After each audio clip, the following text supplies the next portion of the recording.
तो फिल्म की शुरुआत में हम एक आदमी को देखते हैं जिस कहानी का मेन कैरेक्टर है। उसका नाम लूजिन है, जो एक बहुत ही बड़ी कंपनी और होटल का मालिक है, मगर उसे खाना पीना बहुत पसंद है। वो अलग अलग होटल्स में जाकर वहाँ की हर एक डिश यानी खाने को खाता था। कई साल हो गई थी, मगर आज तक उसे अपनी पसंद का खाना किसी भी होटल में नहीं मिला था। लेकिन उसे जिस भी होटल का खाना पसंद आता था वो उसे अपने होटल में शामिल कर दिया करता था। आज वो एक होटल का खाना बड़े मजे से खा रहा था तो उसका मैनेजर कहता ना खरीदना कुछ भी नहीं, जिसके बाद वो मैनेजर को इस बात पर अपनी कंपनी से ही निकाल देता है। अब लूजिन जब अपने ऑफिस जा रहा था तो उसी पार्किंग एरिया में एक लड़की दिखती है जो उसकी गाड़ी पर स्क्रैच कर रही थी, यानी छुरी से गाड़ी पर खुरच रही थी। इस लड़की का नाम शेंग था, वो भी इस कहानी की दूसरी मेन कैरेक्टर है। दरअसल शेंग की दोस्त ने उसे कहा था कि तुम दूसरी फ्लोर पर जाकर वहाँ खड़ी एक ब्लैक गाड़ी पर स्क्रैच कर देना, क्योंकि वो उसके दोस्त की थी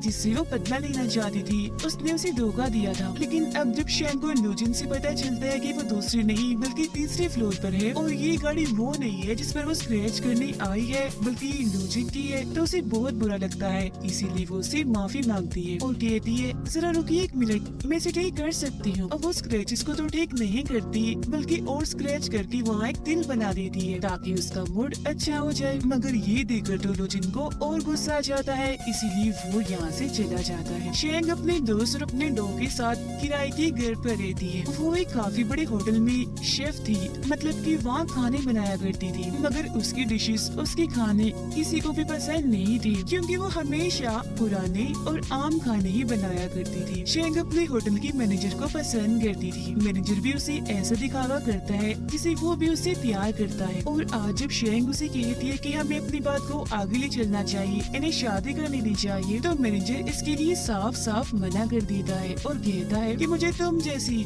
सूखी कमजोर लड़कियां नहीं पसंद, मुझे अच्छी सेहत वाली लड़कियां पसंद हैं। तो सॉरी, मैं तुमसे शादी नहीं कर सकता। जो सुनकर शेंग का दिल एकदम टूट जाता है। इसके बाद लूजिन उसी होटल में आता है जहाँ की शेफ शेंग थी। अब होटल के वर्कर्स को पता था कि लूजिन एक बहुत ही बड़ी कंपनी और होटल का मालिक है, और अगर उसे यहाँ का माहौल और खाना पसंद आ गया तो वो इस होटल को भी अपने साथ शामिल कर लेगा। तो इसीलिए होटल के सारे वर्कर्स उसके आगे पीछे हो जाते हैं। लूजिन अपने एक साथी और वर्कर के साथ इस पूरे होटल को चेक करता है, जिसके बाद इस होटल का सीनियर शेफ लू को अपने होटल की सबसे मशहूर डिश पेश करता है। मगर लू को वो डिश जरा भी पसंद नहीं आती, इसीलिए वो फौरन उसे उगल देता है। जिसके बाद तो शेफ एक के बाद एक डिश लाकर लू के सामने पेश करती है, मगर अभी भी उसे एक चीज पसंद नहीं आती। जिसके बाद मैनेजर शेंग के पास जाकर उसे कहता है कि क्या तुम कोई ऐसी चीज बना सकती हो जो लूजिन को पसंद आ सके। जिस सुनकर सीनियर शेफ कहता है कि तो सलाद तक नहीं बना सकती,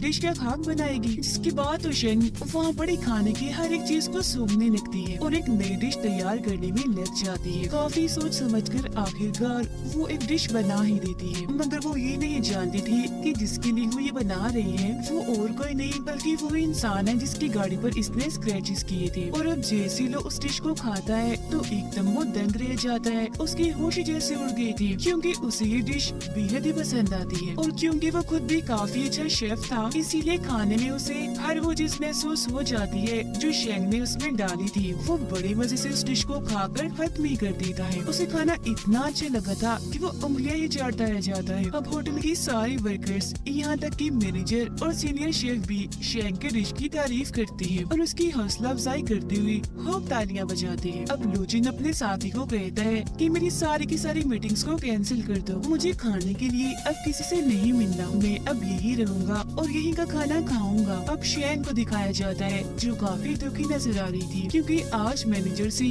उसका रिश्ता खत्म हो गया था, जिस वजह से वो काफी शराब पी जाती है। वो होटल की छत पर भी जाकर खूब शराब पी लेती है। उसे इतना नशा हो गया था कि वो वहीं बालकनी में गिर जाती है। उसके गिरने की आवाज सुनकर लू वहाँ आता है और उससे पूछता है कि तुम इस वक्त यहाँ मेरी बालकनी में क्या कर रही हो, रुको जरा मैं अभी पुलिस को बुलाता हूँ। मगर अब क्योंकि शेंग बहुत ही नशे में थी, इसीलिए वो लू का पैर पकड़ लेती है और उसे मैनेजर समझकर कहती है कि तुमने मुझसे शादी के लिए क्यों इनकार कर दिया, क्या मैं तुम्हें इतनी बदसूरत दिखती हूँ, क्या मैं जरा भी प्यारी नहीं हूँ। इतना कहते ही शेंग नशे की हालत में वहीं सो जाती है।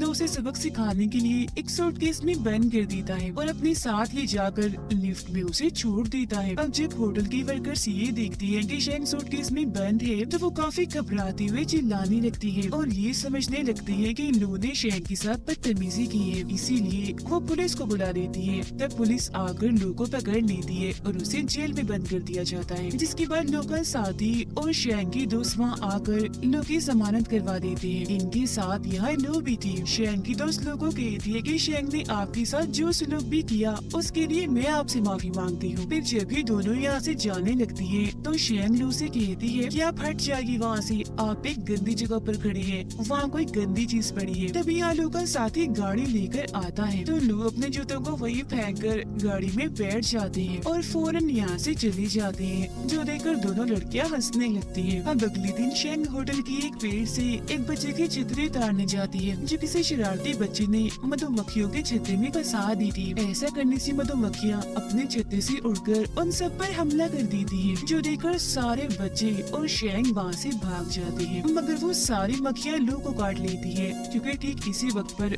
वो भी यहाँ से गुजर रहे थे। मक्खियों ने उन्हें काट कर उनका पूरा चेहरा ही सुझा दिया था, इसीलिए शेंग वहाँ आकर एक बार फिर से उनसे माफी मांगती है, जिस पर लो अपने साथी को कहता है कि इसे फौरन एक घड़ी बांध दो, क्योंकि जब जब ये मेरे आसपास होती है तो कोई ना कोई मुसीबत आ जाती है या ये खुद ही मेरे लिए खतरा बन जाती है। और अब अगर अगली बार ये मेरे करीब आएगी तो अलार्म बज जाएगा, जिससे मैं चौकन्ना हो जाऊंगा और इससे कहीं दूर चला जाऊंगा। लेकिन अभी भी लो ये नहीं जानता था कि वो जिसके खानों का दीवाना है वो और कोई नहीं बल्कि शेंग ही है। वो इसके लिए मनपसंद खाने बनाती है। यहाँ तक कि शेंग को भी ये बात पता नहीं थी कि उसके डिशेस का जो सबसे बड़ा दीवाना है वो और कोई नहीं बल्कि लो ही है। लो क्योंकि होटल में ही रह रहा था, इसीलिए वो थोड़ी थोड़ी देर के बाद कोई ना कोई डिश बनाने को कहता था, जिसे शेंग बना बना कर उसके लिए बेचती थी। वो एक के बाद एक नई डिश को बनाकर बड़े ही अच्छे तरीके से लो के पास भिजवा दिया करती थी, जिन्हें लो बड़े मजे से बड़े चाव से खाया करती थी। अब इसी रात शेंग के पास होटल का मैनेजर आकर उसे कहता है कि अब मुझे मोटी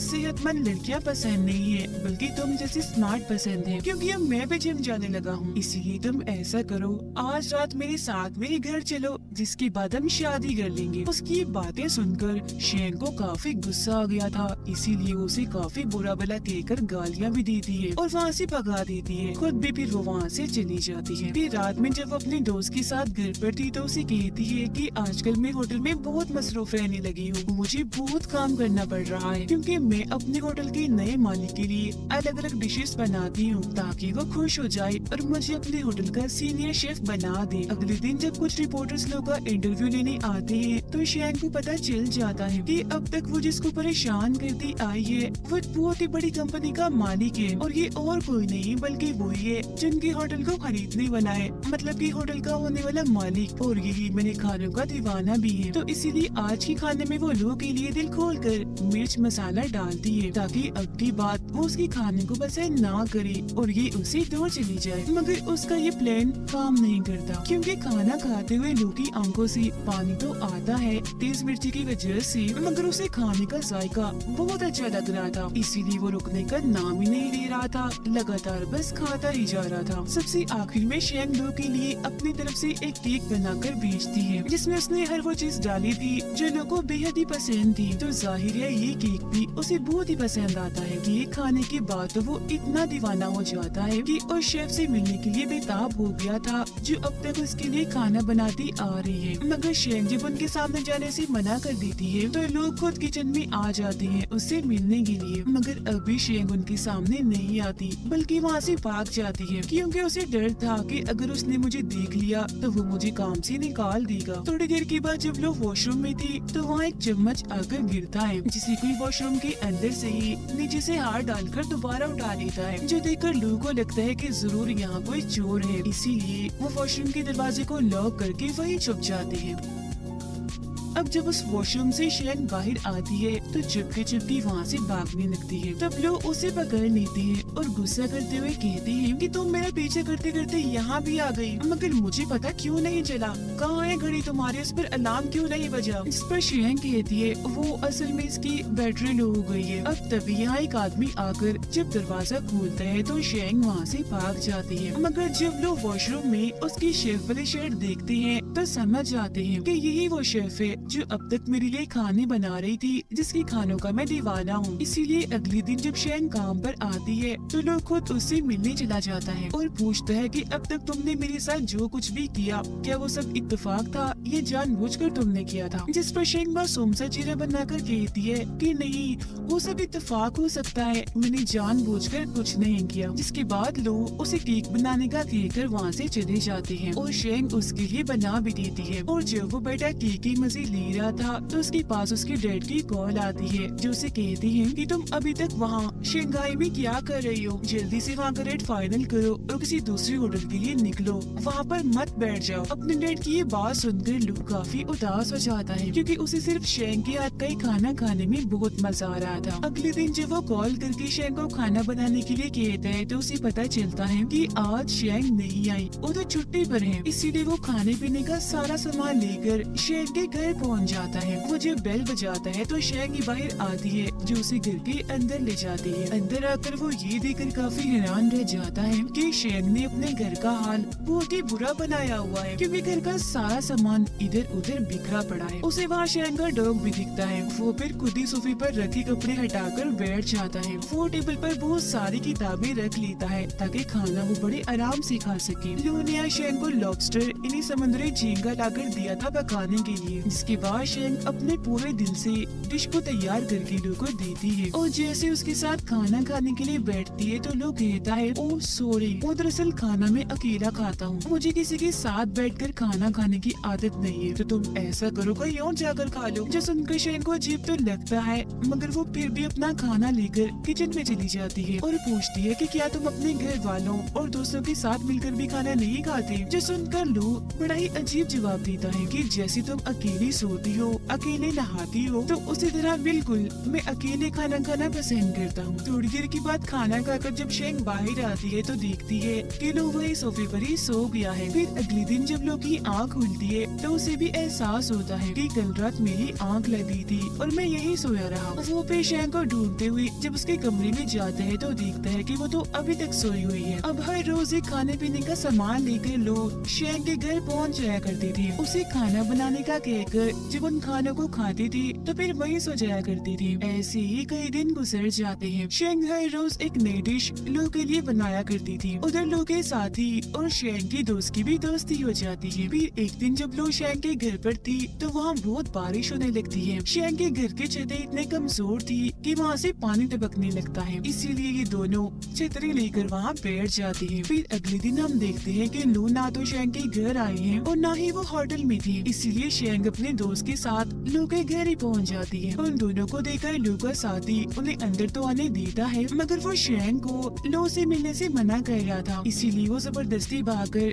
खुद ही लू के पास आ जाती है। वो वहाँ एक लड़की को देखती है जो लू को खाना पेश कर रही थी। उसे देखकर वो लू से पूछती है कि ये कौन है जो मेरे होते हुए आपको खाना दे रही है। जिस पर लू से बताते हैं कि ये मेरे घर की शेफ है। वो शेफ भी फिर शेंग को बताती है कि मैं पिछले 7 सालों से इनके लिए खाना बनाती आ रही हूँ। अब लू भी शेंग को ये कहते हैं कि क्योंकि ये छुट्टी पर थी इसीलिए आया था मैं तुम्हारे पास खाना खाने। ये बात सुनकर शेंग को काफी बुरा भी लगता है, साथ ही उसे काफी गुस्सा भी आ रहा था, तो फौरन वहाँ से चली जाती है। फिर अगले दिन शेंग जब होटल में काम कर रही थी तो लो की शेफ वहाँ आकर उसे पूछती है कि तुम ये काम कब से कर रही हो। जिस पर शेंग बताती है कि मैं तो ये काम 5 साल से कर रही हूँ। वो शेफ कहती है फिर तो तुम अभी मेरे सामने छोटी ही हो, मतलब इतनी माहिर नहीं हो जितनी मैं हूँ, अनाड़ी कह सकते हैं। मगर क्योंकि लोगों को तुम्हारे हाथ का खाना भी पसंद है तो तुम्हें मेरे साथ काम करना चाहिए। हफ्ते में 5 दिन मैं और हफ्ते के आखिर में 2 दिन तुम उनके लिए खाना बनाओगी। वो शेंग को एक लिस्ट बनाकर देती है, यानी कि तुम्हें लोगों को क्या क्या खिलाना है। जिसकी बात वो यहाँ से चली जाती है मगर उसकी बातों से शेंग को इतना गुस्सा आ गया था कि वो उस लिस्ट को ही फाड़ देती है और फूट फूट कर रोने लगती है क्योंकि वो नहीं चाहती थी कि उसके अलावा और कोई लोगों के लिए खाना बनाए। अब अगले दिन जब शैंक होटल के किचन में थी तो तभी सीनियर शेफ वहाँ आकर सभी शेफ से कहते हैं कि बस अब तुम लोग खाना बनाना बंद कर दो, क्योंकि लोकी कंपनी ने इस होटल को खरीद लिया है और उन्हें हमसे भी अच्छे और माहिर शेफ चाहिए, इसीलिए उन्होंने हम सबको इस होटल से निकाल दिया है। अब जब लू वहाँ आते हैं तो शैंक गुस्से में वहाँ से चली जाती है और अपना सारा सामान इकट्ठा करने लगती है। तब जब लू उसके पास जाता है तो शैंक उससे पूछती है कि क्या तुमने सबको होटल से निकाल दिया, जिस पर लू कहता है कि हाँ, क्योंकि मैं इस होटल को काफी बड़ा और अच्छे लेवल का होटल बनाना चाहता हूँ, मगर हाँ तुम्हें अपने शेफ बनाना चाहता हूँ ताकि तुम मेरे साथ रहकर मेरे लिए खाने बनाया करो। जो सुनकर शैंक कहती है मगर मेरी भी एक शर्त है, तुम दो शेफ के खाने एक साथ नहीं खा सकते, इसीलिए तुम्हें हम दोनों में से यानी उस शेफ और मुझ में से किसी एक को चुनना होगा, और अगर तुम्हें ये मंजूर नहीं तो क्या हम सब शेफ तुम्हारे इस बड़े लेवल वाले होटल में काम नहीं कर सकते। तुमने एक साथ ही सबको निकाल दिया, कोई जज्बात एहसास इंसानियत तुम्हारे अंदर है कि नहीं, आखिर तुम कैसे सबको निकाल सकते हो। ये कहते ही वो रोने लगती है, जो सुनकर लोग कहते हैं कि बस यही तो फर्क है, मैं तुम्हारी तरह नहीं सोचता, मेरा काम है लोगों को निकाल कर उनकी जगह और अच्छे लोग लाना, मैं ऐसे बेकार में लोगों को अपने पास रखकर अपना नुकसान नहीं करवा सकता। जो सुनकर शैंक भी कह देती है तो ठीक है फिर मैं भी तुम जैसे खुदगर्ज और ऐसे इंसान के लिए काम नहीं कर सकती जिसके अंदर कोई इंसानियत एहसास नाम की चीज न हो, और इंसान को सिर्फ जज्बात इंसान बनाते हैं। तुम्हारे अंदर जज्बात नहीं तो तुम इंसान तो कहला ही नहीं सकते, तुम तो एक जानवर हुई। इतना बोलकर वो वहाँ से चली जाती है, और अब क्योंकि वो बेरोजगार थी इसीलिए वो दुखी रहने लगती है। उधर लो से भी नहीं रहा जा रहा था, उसे बार बार शैंक की याद सता रही थी, जिसके बाद लो शंघाई को छोड़कर यूके के लिए निकल जाती है। और जब भी वह शैंक को पता चलती है तो अपने दोस्त के सामने बहुत रोती है और कहती है कि मुझे अफसोस हो रहा है, लो के साथ मैंने बहुत बदतमीजी की है, वो मुझे बहुत पसंद।